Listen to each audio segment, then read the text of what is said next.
గురించి పట్టించుకుంటలేదు. రైతులందరూ ఎండిపోయి పెట్టుబడి అంతా వేస్ట్ అయిపోయింది. అలాగే అప్పులు తెచ్చారు, అప్పులు ఎట్లా కట్టాలో అనేది ఒక బాధ ఉంది. అలా అందులో ముఖ్యంగా ఇది రాజకీయానికి కాకుండా నేను ఏంటంటే అనిల్ కుమార్ రెడ్డికి కానీ ముఖ్యమంత్రి రేవంత్ రెడ్డికి కానీ ఆల్రెడీ కొంతవరకు కంప్లీట్ అయిపోయింది. బస్సాపూర్ రిజర్వాయర్ అయిపోయింది. మొన్న బస్సాపూర్ ఉన్న నీళ్ళని వదిలిపెట్టడం ద్వారా ఏమవుతుంది, ఇంకా బోర్లు పైన ఉన్న బోర్లు అన్నీ కూడా మళ్ళీ ఎండిపోయే పరిస్థితి. ఆ రిజర్వ్ ఉంటేనో బోర్ల వాటర్ ఉంటుంది. అందుకు మల్లన్న సాగర్ నుంచి నీళ్ళు తీసుకొని వచ్చి బస్సాపూర్ నుంచి అక్కడి నుంచి పంపిస్తే బాగా మన మల్లన్న సాగర్ నుంచి వాటర్ తీసుకొచ్చి తీసుకోవాలి. ఉన్న బస్సాపూర్ ఉన్న వాటర్ తీసేస్తే మల్లన్న సాగర్ తీసుకొచ్చి కానీ వాటర్ చదివిపెట్టాలి. అదొకటి. అలాగే ఇంకోటి ఏంటంటే బస్సాపూర్ రిజర్వాయర్ నుంచి మొత్తం 9-10 టీఎంసీ నింతనే హై లెవెల్ కెనాల్ పోయేది. ఆ గతంలో శాంక్షన్ అయింది. ఏది హనుమాపురం నుంచి పోయేది. నేను మా అంత గతంలో కూడా చెప్పిన, ప్రెస్ మీట్లు అయిపోయినా అనిల్ కుమార్ గారు, రైతులకు నీళ్ళు కావాలంటే మన కాన్స్టిట్యూన్సీ బాగుండాలంటే గతంలో హై లెవెల్ కెనాల్ అంటే మొత్తం నిండుకు వచ్చినాక కాదు అని చెప్పి బస్సాపూర్ మెయిన్ కెనాల్ నుంచి షామీర్పేట బాగు కనెక్టింగ్ చేసుకుంటే ఆగచెరువు నుంచి కనెక్టింగ్ చేసుకుంటే బాగుంటుంది. దగ్గర అయితే నియర్ బై అయితే గతంలో ఇక్కడ ఆల్రెడీ కాంట్రాక్ట్ శాంక్షన్ అయింది. దాన్ని డైవర్ట్ చేసి అక్కడి నుంచి శాంక్షన్ చేయించడం, దాన్ని తొందరగా కంప్లీట్ చేస్తే ఈ బాధ రైతులకు ఉండదని మొన్న గతంలో చెప్పాను. నేను ఇప్పటికి కూడా అనిల్ కుమార్ గారు చెప్పేది ఏంటంటే మళ్ళీ ఒకసారి కాన్సన్ట్రేట్ చేయాలి. ఎక్కడి నుంచి అక్కడ తీసుకొస్తాం మీరు దగ్గర నుండి కాన్సన్ట్రేట్ చేసి నెక్స్ట్ టైం ఈసారి మొత్తం రైతులందరికీ కూడా పంట నష్టం ఎకరానికి 25 మా కృష్ణాన్ని సార్ చెప్పినట్టుగా 25,000 పంట నష్టం ఇవ్వాల్సిందే. 100% ఎంతో సర్వే చేయాలి. ఎక్కడ ఎవరెవరికి ఎంత రైతులు నష్టపోయారు, ఎన్ని ఎకరాలు నష్టపోయారు, దానికి నష్టపరిహారం ప్రభుత్వం అడిగాలి. అలాగే మళ్ళా నెక్స్ట్ టైం ఈ ప్రాబ్లం రైతులకు రాకుండా ఉండాలంటే పర్మనెంట్ సొల్యూషన్ ఏంటంటే మనకు బస్సాపూర్ కాలువని హై లెవెల్ నుంచి హై లెవెల్ కాకుండా బస్సాపూర్ కాలువ నుంచి వడపర్తి కత్త ఉన్నది సామిపేట వాగు, అందులోకి వేస్తే కాన్స్టిట్యున్సీ మొత్తం సస్యశ్యామలం అవుతుంది. అలాగే బస్సాపూర్ కాలువ దగ్గర హైవే మీద వరంగల్ హైవే దగ్గర ఒక దగ్గర కనెక్టింగ్ చేయాలి. అది తొందరగా శాంక్షన్ చేయాలి. ఆల్రెడీ శాంక్షన్ అయింది, నాకు టెండర్ అయిపోయింది, కాంట్రాక్ట్ ఉన్నాడు. అది కూడా సేమ్ మనం ఏడా కలెక్టర్ ఆఫీస్ ముందు చేసినట్టుగా కలెక్ట్ చేసినట్టుగా హైవే మీద తొందరగా స్టార్ట్ చేయాలి. స్టార్ట్ చేస్తే మళ్ళీ అప్పుడేంది మల్లన్న సాగర్ నుంచి బస్సాపూర్ నుంచి ఈ కాలం నీళ్ళు తీసుకురావాలి. ఈ 2 పనులు చేస్తే చాలా మన కాన్స్టిట్యున్సీలో ప్రతి ఎకరానికి నీళ్ళు వస్తాయి.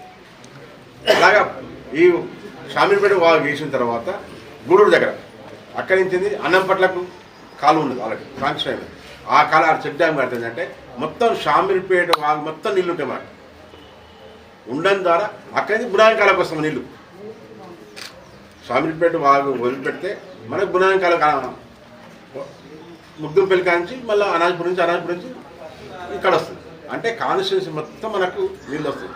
కాబట్టి దాని మీద కాన్సన్ట్రేషన్ చేయాలనే అన్ని డైరీ పడుతుంది. ఎందుకంటే రైతులు ఇబ్బంది పడుతున్నారు నీళ్లు లేక. గ్రామాలు పోయినాం, వడపర్తి గ్రామం పోతే తాగనికి కూడా నీళ్ళు ఇవ్వండి. ఒక పెద్ద మనిషి చెప్పింది, అలా పాప స్కూల్కి పోవట్లేదు. అంటే స్నానాలు చేసి బట్టలు స్నానం చేయాలంటే అట్లా నీళ్ళు లేవు, స్నానాలకు నీళ్ళు లేవు, తాగడానికి నీళ్ళు లేని పరిస్థితి. అది కాన్సన్ట్రేట్ చేసి తొందరగా ఎక్కడ వాటర్ ప్రాబ్లమ్స్ అక్కడ సాల్వ్ చేయాలి. ముందుగా అయితే మొత్తం రేపు పొద్దున సాగు ప్రాబ్లం లేకుండా చేయాలి. అదొకటి. అలాగే ఈరోజు రైతులు చాలా దగ్గర పోయాం. పాడి పంటలు పాలు పోస్తూ మదర్ డైరీ, విజయ డైరీ, మదర్ డైరీ 5 బిల్లు రావాలి. రైతు చెప్పి ఇటు చూస్తున్నాము, ఇటు బాగాలేదు రైతు పరిస్థితి. వేసిన పంట ఎండిపోయింది. ఇటు రైతు అయ్యో పాలు ఇస్తే మదర్ డైరీలు పైసలు ఇవ్వట్లేదు, విజయ డైరీ పైసలు ఇవ్వట్లేదు. ఇదే రామకృష్ణ సార్ అందరూ చెప్తున్నాం. 100% మీరు 1 వీక్ 10 డేస్లో పాల బిల్లు క్లియర్ చేయాలి.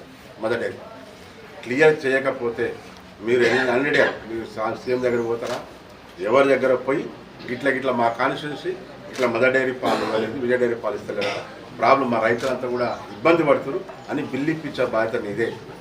ఒక వారం రోజులు టైం తీసుకొని ఈ లోపు నువ్వు బిల్లు చేయించుకొని రాకపోతే మళ్ళీ కార్యాచరణ పెట్టుకొని మేము 100% కరెక్ట్ రాజు దగ్గర ధర్నా బిల్లు కోసం కంపల్సరీ. ఎందుకంటే బిల్లు వాళ్ళకు రైతులంతా బాధపడుతుంది బిల్లు.